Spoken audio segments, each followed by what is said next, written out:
Welcome to the new version of Let's Talk About Real Estate podcast, the podcast for real estate agents everywhere. I'm Lisa B, and together with Bjorn Kunzel, we're going to talk about everything real estate. We talk about what's working, what's not working, what's new, what's old, technology, and anything else to do with real estate. We'll answer your questions from the Facebook group Let's Talk About Real Estate. So if you have a question, we can help. Join the Facebook group today. And again, welcome to the show. Okay, Bjorn Kunzel. Today we're going to be talking about building a team in real estate. And in a short, 16 months, you've built a team of 13 agents. So we're going to be talking about that today. Yes, Lisa, exciting news. It's fantastic to have 13 agents that have joined me on this journey. And let's talk about teams and how they benefit agents as individuals and also as business owners. Absolutely. So you've got proof of concept. So you're the agents that we go to go, okay, it's worked, it's working. So we're going to go through exactly what you've done. And I've actually made a few notes, kind of like we've spoken before about it, and we've got sort of like the 6 steps that you've used. Yep. So how has it been so far, like with your team? It's been amazing. We're attracting people based on attitude. It's been very good, and we've got an absolutely amazing team. Everybody in my team, I love them all. They're fantastic.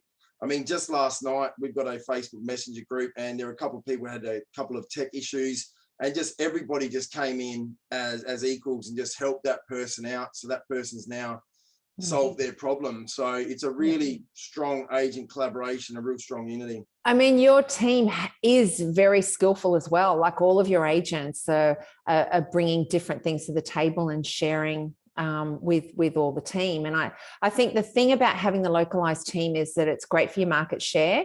It's great for brand awareness. The team, that you've got the camaraderie and helping each other is amazing, and supporting, the information, all that sort of stuff. It's great for your vendors and your purchasers because you're all, taking care of each other's listings and buyers and all that sort of thing, which is, kind of very rare in real estate too. But the way you've got it set up, it's really working. And you all work for yourself, and you've all got that, you've all got control over your business, and you feel like you're in control. I think the reason why my team is so successful is because we are all equal agents. There's no deals. Yeah. So traditionally, when you're growing a team, you're either the principal of an office, and then you're collecting a huge amount of income from those people underneath you, which creates a bit of a remorse situation where those people, resentment, I guess, where those people are like, well, why am I paying all this money to the boss? And the boss is the only one that's benefiting from having the large team. Whereas in my team, all of us agents are equal. We're all on the same commission structure, 75% for the first 100K and 100% for everything after that.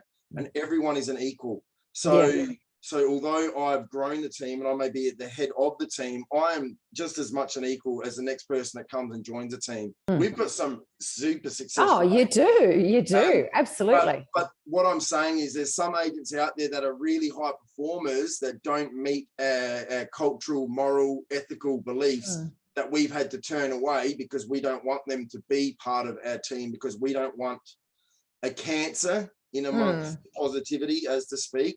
Yeah. So we've got a very highly skilled team, but we've got an extremely ethical team. Yeah. A genuine team where everybody in the team is honestly there to help everybody else out. Because if everyone succeeds, yeah, exactly. Yeah. So, being part of EXP, we can, grow a team anywhere in the world. But the thing, that I always said to you was like, your localized team, you started with the 3 of you, and it's like you are now just spreading like wildfire. And I always say this, like I met that guy, Udo Erasmus, who owns Udo's Oil, and he was the one that really got me thinking about, getting your business model right where you are and then expanding out. It was like, how did you get your Udo's Oil into every single fridge in every single health store all over the world? And it was like, I started locally and got the model right and then expanded out. And so that's what you guys are doing. You are in Adelaide and you are now growing and growing and growing and growing and growing. And the way that you're doing that is that you're all supporting each other, and then you can spread out into the next town, into the next town, into the next town. And you're all just, you're one big happy family. And it might sound corny, but you really are. And so that's the benefits to, your vendors, your agents, all of that is having that, you're spreading like wildfire. So how's that been? Yeah, it's great. We started local, so we had a niche. So myself, Chris Jansen and Mike Lowry, the three of us that first started all at the same time on the ground together, because when we started this thing, nobody had heard of EXP in South Australia. I can tell you now, absolutely everybody knows who we are. And there's a lot of principals out there. Most principals out there are absolutely terrified of us because the value proposition offering that we offer agents now own all of their data. Okay, so they don't have to worry about if they come or go. It's just as pleasant on the way out as it is on the way in. Yeah. But if you look after your people, they don't leave. Now, there's pretty much most of the agents that have come and joined us. So they've had all sorts of dramas with their past employers, and it's absolute rubbish. In 2021, this should not be happening. Yeah. One of the huge laws, which I believe needs changing in Australia in general, is the law which says that an agent does not retain their database. Now, an agent works for that database. I know as a business owner, people disagree, but I think the fair thing to do is the agent should have their database, and maybe the company retains the database also. But taking that database away from that agent is holding those agents prisoner. EXP, we don't do that. EXP, we give people freedom. EXP, we give people better support. And this is why the team's growing, because Mike, myself, and Chris were local. I helped Chris, Chris helped me. We both helped Mike, Mike helped us. And we used to back each other up at open inspections to get the brand awareness out there. Then what happened is we had agents noticing what we were doing, and they contacted us. And they seen from the outside that we just seemed to be happy and that we're all collaborating well together and we're all equal. They came to us and said, we want to be part of this culture. And then they joined us. Now, some of those agents were in a suburb next door to where I work, suburb next door to where Chris works, suburb next door to where Mike works. So what we've done is we've taken a localized niche market as far as a suburb goes, and then we've just expanded out, expanded out, and expanded out. Now we've just had two other high-performing agents join us recently. One of them writes probably 500 to 700K a year. And one of them just had their first day with us yesterday and pulled off a hat trick, 3 listings. Yes. Woo, woo. I know, exactly. So they're stoked, they're happy. Everybody's helping everybody. Everyone helps each other. And there's no hierarchy here. There is no boss structure. And I think in 2021, when we're in this share world and this share economy, like with things like Uber and Netflix and things like this, where everybody pays a small portion to be able to get access to something that would normally be very expensive. That's the EXP model, and I think that's why it's so successful. Absolutely. And we help the agents that come and join us. I'll help them with listings. I'll help them overcome objections, because I've been doing this for 14 years. So myself and Chris, who have been in it for about the same time, will help the newer agents to overcome those objections and things like that along the way. Exactly. So now I have to jump in here and just go to a little sidetrack, and we should debate this, right? But as a business owner, they do keep, they do retain the intellectual property. It's the same as if you're a hairdresser, you retain the clients, it does. And that's the benefit of EXP, is that when you start with us, that you have that database and you don't have that problem. As you said, it's as good coming in as on the way out. But I was fortunate enough to be given my database when you were very lucky. Because my past employer is what I call a gentleman and a real human being with a heart. These employers, I'll debate it, Lisa, because I am 100% against. And I tell you this, I'll mark my words. If there comes a point in time where I'm worth multi-millions of dollars, I'm going to take this thing and I'm going to take it and I'm going to make this, this is my goal, is to change the law around databases. But you've got to think, okay, this is good, because this is a bit of controversy, and I like having a bit of controversy, right? So it's like, if I'm a business owner and I've spent, 300 grand to put the brand name up, I've invested my life savings in this, I've put everything on the line, I'm paying someone to work for me, right, virtually on an hourly basis, and say they don't even perform, and then they take my database. They make 2 sales in 6 months and they take my database. I've been there for 14 years and I've built that database up or whatever. They shouldn't be able to take your database, any data that they've created, because every individual has their own logins on their database. So I'm not saying take your database. I'm saying the data that you've created. It's an arrangement that you would have to have before you started in the business, and that's something anybody that's looking at working somewhere, that's an agreement you would have to make. But if you're coming in knowing that you don't own the database, don't expect to take it on the way out.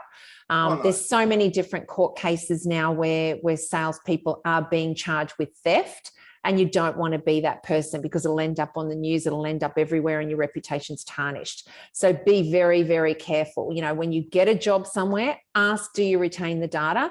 If not, then go work somewhere where you can, like EXP or another company.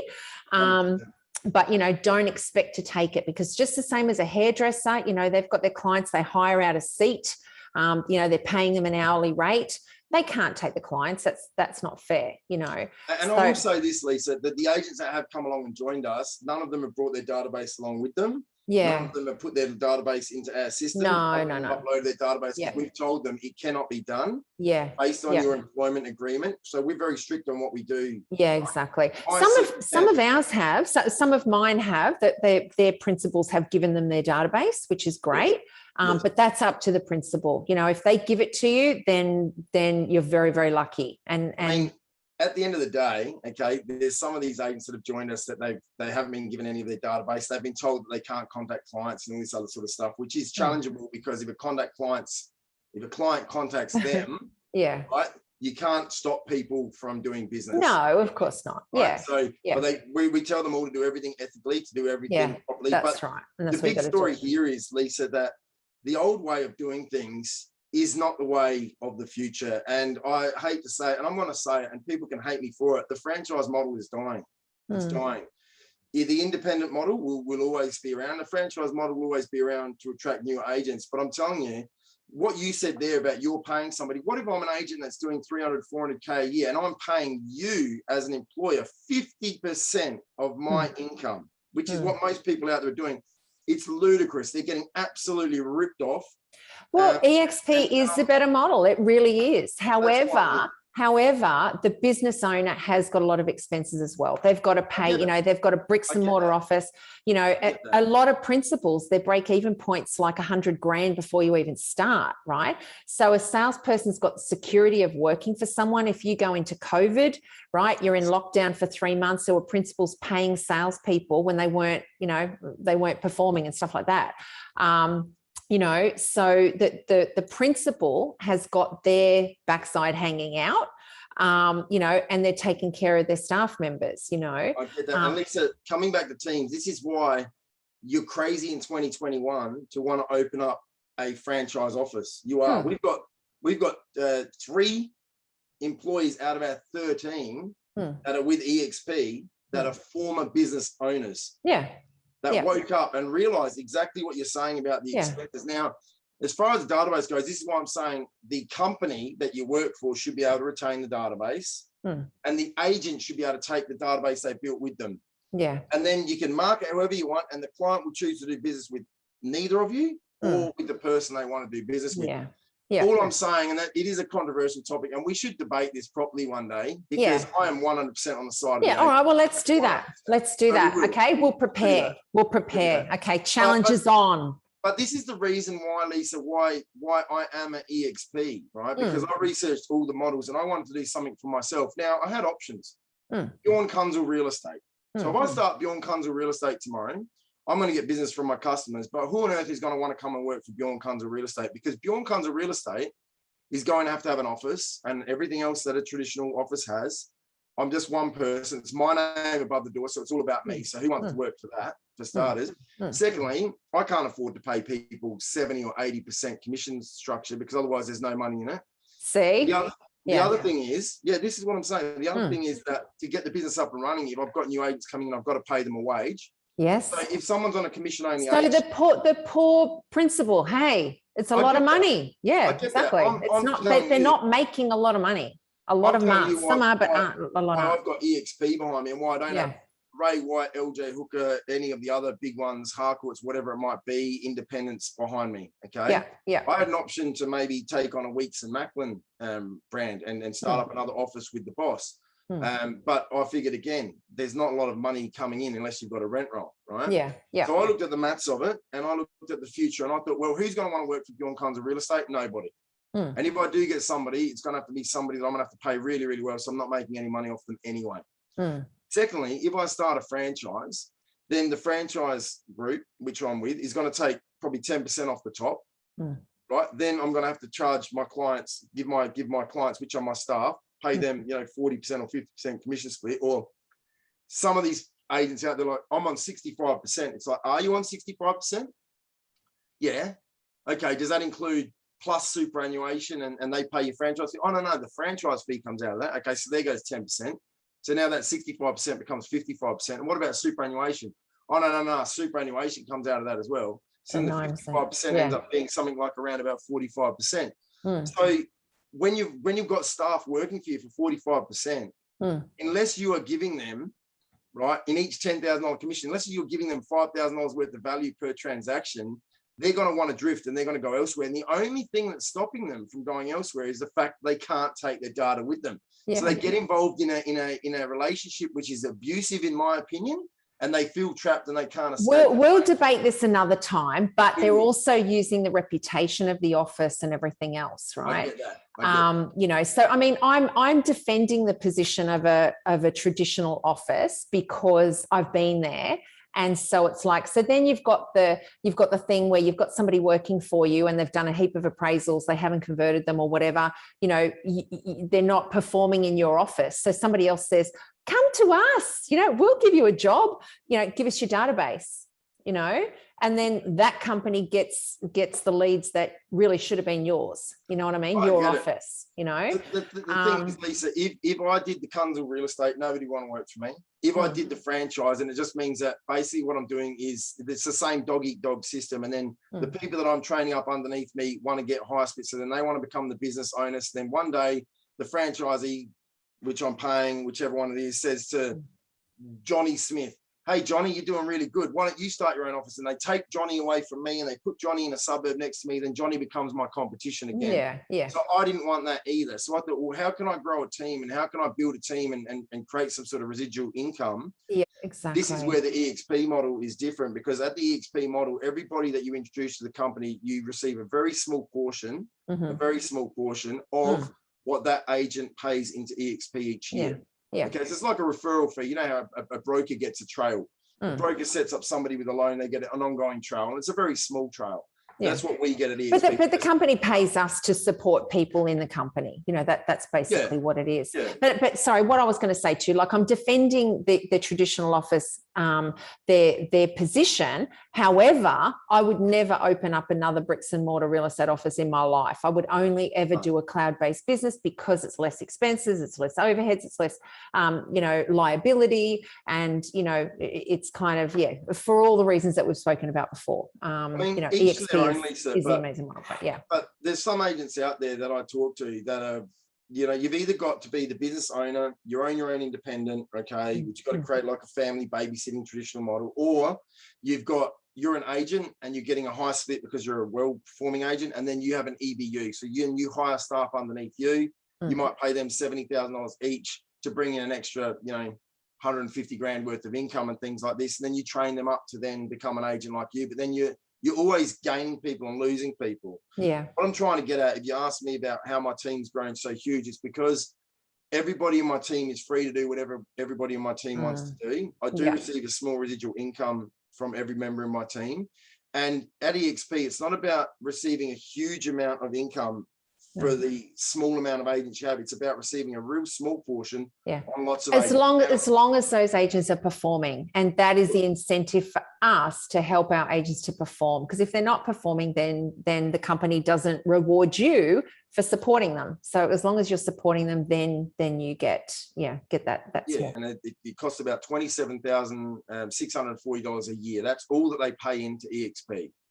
Of that money that they pay into EXP, $3,500 will come to me. Where I get the maths from, right? $25,000 each and every year is what you pay in. On the first 100K, you're on 75% split. So that leaves $25,000 for the company. $220 a month gives you the other $2,640. You add them up, you get $27,640 each and every year that it costs an agent to be with EXP. Now, I spoke to a $700,000 agent the other day, okay? Gets less support than what we get at EXP. Now that agent's earning $445,000, which is fantastic money. But think of all the money that their boss is getting. For doing nothing, right?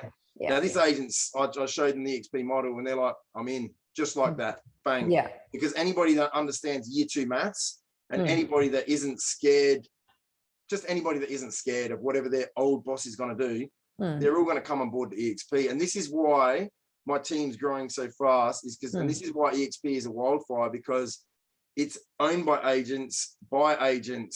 Our director, what you'd call Glenn Sanford, founder, right? He's a very wealthy man, but he believes in this Zig Ziglar quote: if you help enough people get what they want, you will get everything that you want. Now, I would rather have a team of 100 agents in my team eventually that are all earning the same benefits as what I'm earning, as far as the commission structure goes, and have all the support that I have, plus all the tech that I have, plus the value proposition that nobody can beat out there. Like, we don't lose listings anymore. We don't lose listings. When you go to an agent and they're looking at what they want to do next, and they go, okay, so you've got a 100% commission model. It's a low 27,640 per year that it's only going to cost me. I get to collaborate with other agents. I'm equal to everybody. I own all my data. I've got tech available to me that other companies don't have. The company actually listens to me. There's 65,000 agents worldwide, but I actually have a voice. If I ever decide to leave, I retain all of my intellectual property. And EXP keep nothing. They delete the database. They don't market to it. You take everything with you. The agents out there are just like, this is an absolute no-brainer. And so then they're contacting us, and then it's just working out the process. The reason why in 16 months, we've only got 13 agents and not 50 agents, the rest of them can't figure out how to get out of their abusive relationship. And I'm going to call it an abusive relationship, Lisa, because I think it is. I think when you're locked into a company because, if I leave, I lose my data and I've got to start again. I think that's abuse, in my opinion. And it goes back to the database issue again. And if the database laws were changed, I can tell you right now, these franchises would be crumbling left, right, and centre, because we'll debate this another time. The only objection that we're having is, well, how do I leave? Because I'm going to have to start again. Now, these newer agents that have started with us, they've started again. Like I said, they haven't taken any of the data with them. They're smashing it out there. Yeah, absolutely. But we've got Chris Gajira, who's out there, and he's listing almost as much as what I am with what he's doing, because the value proposition that we offer vendors at EXP, no one can match. So how I've grown a team is the agents out there understand the value proposition to them is far superior to any other model out there in Australia or the world, because I've researched them all. The value proposition to a vendor is far superior. And I'm not going to explain how that works here, but EXP's got some things that we can do for people that it's an absolute no-brainer when you've got all these traditional agents offering the same thing, and then we're offering something over here, and the value proposition that comes with it can't be matched by the other agents. You know, exactly. Agents want to join us at EXP because, as well as the 13 that I've got, there's also another 20 or so that we're talking to in the background. Exactly. How on earth they can get out of the abusive relationship before they come on over. And this is why I want to change this law about databasing, because if I could change this law about databasing, I could tell, I'd bring 2,000 agents over. It's not really changing the law. It's making salespeople aware that they either go in knowing that they're going to get, the benefit of the existing database and all that sort of stuff, or they go in saying that I want to retain my database. So it's really educating agents and principals about what the situation is. So that's probably easier than trying to change the law. Well, I'll still try to change the law, Lisa, because that's the sort of guy that I am. And I don't like to get screwed over, and I believe they are. But what I'm saying is the value proposition. And anybody that understands year 2 maths and anybody that looks forward to the future, I realize the only model that I could join where I could actually grow a team and earn a residual income, was at EXP. Now, in order for me to get to a point of earning, 350, 400K a year, I need to have probably, 50 odd agents in my team. And then they'll bring in other people.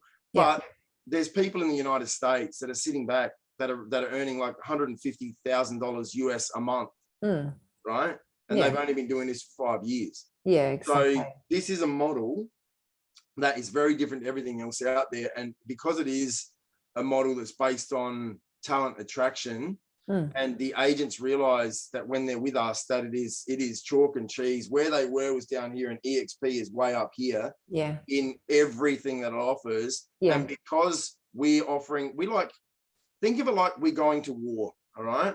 Now, you've got the President of the United States that's sitting in the White House, who's pushing buttons behind a desk. And then you've got your general that's standing at the front of the troops saying, all right, guys, I'm leading you out. You guys stay behind me. I've got your backs. I'm walking us out onto that battlefield first. You guys stay behind me. I'll protect you guys. That's what we're doing as far as how we're leading this. Yeah, we're not leading it from an office out the back. I've got one of our newest ladies that's joined us recently. Okay, I helped her yesterday with her 3 listings to go out there with the EXP way of doing things. Another agent that we've got helped him with his couple of his listings. Helped another agent close a deal and close a sale and transaction. So that's what I mean by being a general on the forefront. Yeah, exactly. And I believe that in 2021, if you want to attract people to your business, you need to give them value. And if I can give them value, that I can get them listings that they would otherwise lose, and I can close deals for them that they would otherwise maybe not close, they want to be part of my team. Yeah, exactly. And the team is growing, and it's getting bigger and bigger. Yeah. And it's all because of the value proposition. Okay, now I've written down 6 quick steps that that you guys have done over there in Adelaide that anybody can copy. So step 1 is understand the model. So know the EXP model that so well that you can explain it to others and believe in it, which we do. Also know the numbers as you've quoted numbers with, the real commission that agents are getting and all that sort of stuff. And the benefits of retaining a database, the benefits of being able to grow a team, the benefits of all of those things. And the localized team, the camaraderie and all of that sort of thing. Step 2, what you did is align with an agent that you respect. So you aligned with Chris and you went like, okay, we're going to do this and we're going to build this business and build an empire. Step 3, decide the team that you would love to work with. So then that was Mike and everybody else that you've brought into the company. And then obviously, I've got sales, business. So build your sign presence, build your market share, focus on your sign presence. So that's something that you guys did. Step 4, show that you are confident in the brand and that you are united, which you do. Everybody's committed and has the belief and knows that the company is 100%, full steam ahead kind of thing. Step 5, which you said is culture, which we really go through the people that we are that we're bringing into the company and make sure they fit our values of EXP. Step 6 is create alliances with suppliers and to make sure that your agents are getting the benefit with everything, that if you do something that you've got leverage within the numbers of your localized team. So that helps as well. And so, what we get out of this is the satisfaction of helping our team members succeed. The company pays us to help our team succeed. And we're paid monthly on that. And it's a reoccurring income. And that's something that anybody that wants to adopt a leadership position and still, work in real estate and all that sort of stuff and do training. And, they've got training aspirations. We've got lots of opportunities for icon training and things like that within the company. So if people want to make a start with training, then, we've got the platform for you to do that as well. So don't, be thinking, I want to speak on the ARIC stage. You can speak on the world stage in EXP. So there's lots of different opportunities. Chris that works with you over there in Adelaide, he's now working as part of EXP corporate. So there's opportunities that you don't know exist yet, so, being a global brand and all that sort of thing, and the different people that we meet, the different connections we've made through different agents over in America has been phenomenal as well. The likes of Rich Tomasini and Hank of Inc. and all of those people that have added so much to our, our knowledge and our businesses that, we wouldn't have met them if it hadn't been for EXP. We've even got Grant Cardone, so there you go. Yeah, and Grant Cardone as well. Yes, exactly. And this is the only business that Grant Cardone, that's not his own business, has actually put his name to, because he's been approached by thousands of businesses. Yes. But EXP, he sees this as a 10x vehicle. Yes. And it really, really is. Where I am in life today compared to where I was 16 odd months ago is chalk and cheese. Yeah, it's phenomenal. The opportunities we've got are amazing. So anybody that's looking at getting out of a traditional business model where you don't keep your database, we're looking to start into a real estate company, then give either Bjorn or myself a call. We'll be happy to talk to you and show you the model and show you the opportunities and all that sort of thing. So we look forward to hearing from you. Cool. And I know I get a little bit heated and animated, Lisa, but it's only because I'm passionate what I do. No, I know it's good. I'm all about the agents. I'm all about the agents. This whole principal business, okay, we're going to debate this another time. I'm obviously for the salespeople as well. However, I feel for the principals of an office that have got the expenses. So, I can see both sides of this story, and I can see principals going, really, you think I earn all that money? You think I keep all that? No, I don't. No. I pay for marketing. I pay for rent. I pay for secretaries. I pay for this, subscriptions. You know what I mean? Exactly. So anyway, but we'll debate about this another time. I know that, Lisa. I know that they don't. And I'm going to put my boxing gloves on. This is why I'm saying, whether you're a principal or an agent working at one of these offices, it's old school. It's the horse and cart. The car's coming, guys. Get in the car. Get in the car. But in saying that, EXP is the best model, and I wouldn't go anywhere else, but I do feel for the principals of existing offices. So there you go. All righty. Okay. All right. We'll see you next week, and we'll debate this. Yeah? Okay? Yeah.